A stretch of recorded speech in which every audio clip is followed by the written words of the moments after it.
Bismillahirrahmanirrahim. Alhamdulillah. Assalatu wassalamu ala Rasulillah wa ala alihi wa ashabihi wa man walah. Asyhadu an la ilaha illallah wahdahu la syarikalah wa asyhadu anna Muhammadan abduhu wa rasuluh sallallahu alaihi wa ala alihi wa ashabihi wasallama tasliman mazida. Usini wa iyyakum bitaqwallah. Qala Allah Ta'ala ya ayyuhalladzina amanu taqullaha haqqa tuqatih wa la tamutunna illa wa antum muslimun. Amma ba'du fa inna astaqal hadis kitabullah khairal hadi hadi Muhammadin sallallahu alaihi wasallam wa syarrul umuri muhdatsatuha wa inna kulla muhdatsatin bid'ah wa kulla bid'atin dhalalah wa kulla dhalalatin finnar. Para asatidzah dan anak-anak sekalian, santri Ma'had Tahqimus Sunnah yang tergabung dalam Sukoh Tahfidz, yang senantiasa mudah-mudahan selalu dijaga, diberi taufik oleh Allah Subhanahu wa Ta'ala, dimudahkan segala urusannya dalam kebaikan, dibukakan baginya pintu-pintu ilmu, dan diberikan oleh Allah Subhanahu wa Ta'ala keteguhan hati, kesabaran di dalam mendapatkan ilmu yang bermanfaat bagi kehidupannya, baik di dunia, di dalam dia menghambakan dirinya kepada Allah, ataupun nanti sebagai bekal kemuliaan di yaumul qiyamah di sisi Allah Subhanahu wa Ta'ala. Hari ini alhamdulillah hari yang sangat gembira, tentunya kami bisa bersama para asatidzah dan juga anak-anak sekalian, khususnya di Sukoh Tahfidz. Harapannya kegembiraan ini juga jadi motivasi istimewa untuk semakin semangat mempelajari kitabullah. Kita biasa memandang ayat-ayat Allah Subhanahu wa Ta'ala, kalian mempelajarinya, menghafalkannya, dan hari ini kita juga menikmati ayat-ayat Allah yang kauniyah, yang luar biasa, ciptaan Allah Subhanahu wa Ta'ala. Seorang yang mendapati, menjumpai, menikmati, melihat ayat-ayat Allah Subhanahu wa Ta'ala secara global terbagi dua. Yang pertama, orang-orang yang ayat-ayat Allah Subhanahu wa Ta'ala, khususnya yang kauniyah misalkan, yang dia hidup padanya, dia lihat, dia dapati, bahkan dia nikmati. Seperti tadi barusan menikmati mandi di air laut, itu nikmat. Pertama, orang-orang yang semacam itu tidak menggerakkan hatinya, tidak memunculkan kekagumannya kepada Allah Subhanahu wa Ta'ala, tidak menjadikan dia tunduk menghamba kepada Allah Subhanahu wa Ta'ala. Justru yang muncul adalah kesombongan dan tidak bisa mengambil pelajaran dari ayat-ayat Allah Subhanahu wa Ta'ala yang dia pelajari, dia lihat, dia hafalkan, dan juga ayat-ayat Allah yang dia nikmati di alam raya ini. Maka jauhkan dan waspadai dari sifat seperti itu. Allah Subhanahu wa Ta'ala menyatakan, sa'asrifu an ayati alladzina yatakabbaruna fil ardi bighairil haqq. Saya akan palingkan dari ayat-ayatku. Para ulama menjelaskan ayat-ayat di sini ada ayat-ayat yang bentuknya ayat-ayat yang tertulis di dalam kitab Allah Subhanahu wa Ta'ala, yang kalian pelajari, kalian hafal, dan kita sama-sama untuk mempelajarinya dan berupaya untuk mengamalkan ayat-ayat tersebut, yaitu Al-Quran. Dan juga ayat-ayat kauniyah yang ada di alam yang kita hidup di dalamnya, kita lihat, kita nikmati. Allah akan palingkan dari mengambil manfaat ayat-ayat tersebut seorang yang sombong di muka bumi ini bighairil haq. Bagaimana sifat mereka mendapati ayat-ayat seperti itu, dibaca Al-Quran, dipelajari, dihafal, dilihat alam, dinikmatinya, dia hidup di dalamnya. Wa iyyarau kulla ayatin la yu'minu biha. Meskipun datang sekian ayat, bukti-bukti baik yang ada dalam Al-Quran tentang bahwasanya Allah itu adalah sesembahan yang hak, apa yang dibawa Nabi itu adalah kebenaran, Rasul adalah Rasul utusan Allah yang hak, dan sekian banyak bukti-bukti yang jelas. Demikian juga alam raya ini semua adalah ciptaan dan diatur oleh Allah SWT. La yu'minu biha. Dia enggak imani. Jadi dia nggak menggerakkan hatinya untuk beriman. Itu. Wa iyyarau sabila rusdi la yattakhiduhu sabila. Begitu dia pelajari ayat tadi, dia ketahui ini loh jalan kebenaran, ini loh jalan petunjuk. Tidak dijadikan jalan hidup. Tidak diambil, tidak ditempuh. Kesombongannya. Ya. Wa iyyarau sabilal ghayyi yattakhiduhu sabila. Justru berpaling dari jalan kebenaran yang ada buktinya jelas dalam ayat-ayat Allah tadi, malah begitu didapati jalan yang menyimpang darinya, dijadikan itu sebagai pedoman hidupnya, jalan hidupnya. Nah itu. Jadi sebabnya adalah sombong dan lalai. Dzalika bi annahum kadzdzabu bi ayatina wa kanu anha ghafilin. Itu sebabnya karena mereka mendustakan ayat-ayat kami. Ya ada ayat, dilihat, dinikmati, didengar, dibaca, dihafal, nggak menyentuh hatinya sama sekali, malah didustakan. Ya. Dan hati mereka lalai, nggak pernah mau memikirkan, nggak pernah mau mempelajarinya. Maka tadi disebutkan oleh Ustaz Wahyu, sebaik-baik orang adalah yang man ta'allamal Qur'an wa 'allamahu.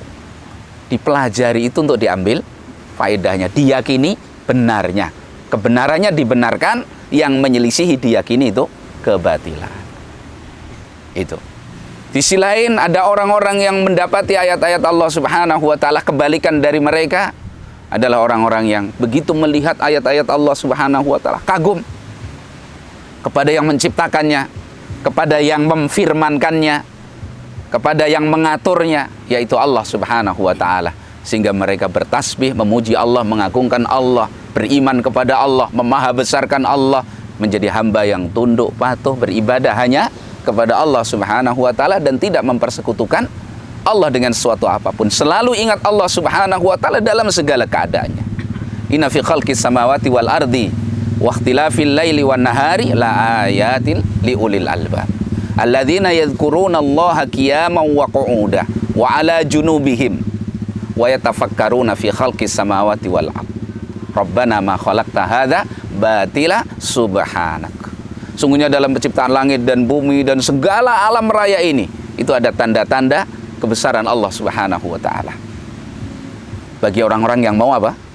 Berpikir, yang punya kecerdasan, yang punya hati yang cerdas, pikiran yang cerdas, bisa memahami ini ayat Allah, ini nggak terjadi dengan sendirinya. Ada yang mengatur, ada yang menciptakan, ada yang mengelolanya, yaitu Allah Subhanahu wa ta'ala.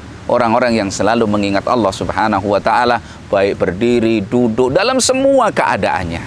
Lalu apa akhirnya setelah melihat ayat-ayat Allah? Subhana, maha suci Engkau ya Allah, ma khalaqta hadza batilan. Kau ciptakan ini bukan batil, sia-sia, tidak. Nah, jadilah orang yang semacam ini, bisa mengambil pelajaran yang berharga dari ayat-ayat Allah Subhanahu wa ta'ala. Kemudian anak-anakku sekalian, pergaulan kita dengan Al-Quran bukan hanya sekedar bergaul antara seorang yang belajar dengan yang dipelajari. Yang paling penting pertama kali mendasar dan tidak boleh keliru sikap kita terhadap Al-Quran, akidah kita terhadap Al-Quran, keyakinan kita terhadap Al-Quran. Al-Quran adalah kalamullah. Al-Quran adalah ucapan Allah, bukan makhluk. Akidah ini dibawa sampai mati. Karena kalau Al-Quran itu dikatakan makhluk, sebagaimana orang-orang ahli bid'ah mengatakan Al-Quran itu makhluk, ini akan meruntuhkan Islam secara total. Kenapa? Sumber satu-satunya yang akurat, yang betul-betul itu sumber Islam adalah Al-Quran. Kalau Al-Quran itu sudah dikatakan bukan kalamullah, makhluk, habis sudah Islam. Berarti bisa dikoreksi, bisa disalahkan, bisa diragukan. Wah, itu ucapan makhluk kok, bukan ucapan Allah Subhanahu wa ta'ala. Ini bahayanya akidah yang menyimpang dari akidah ahli sunnati wal jamaah. Kalau Al-Quran itu makhluk, ini siapa makhluk yang bicara ini? Kan manusia, atau malaikat, atau siapa? Bisa disalahkan. Tapi akidah ahli sunnah yang mengatakan Al-Quran itu kalamullah, kalau sudah kalamullah pasti benar, nggak bisa disalahkan, nggak bisa dikoreksi, nggak bisa ralat. Itu sudah kebenaran mutlak, total, sempurna. Tapi ketika ahli bidah mengatakan Al-Quran itu makhluk, akhirnya ragu. Ini tujuannya apa? Menghilangkan Islam secara total. Yaitu dasar Islam yang paling mendasar dihancurkan dengan mengatakan Al-Quran makhluk. Maka pegangi akidah ini.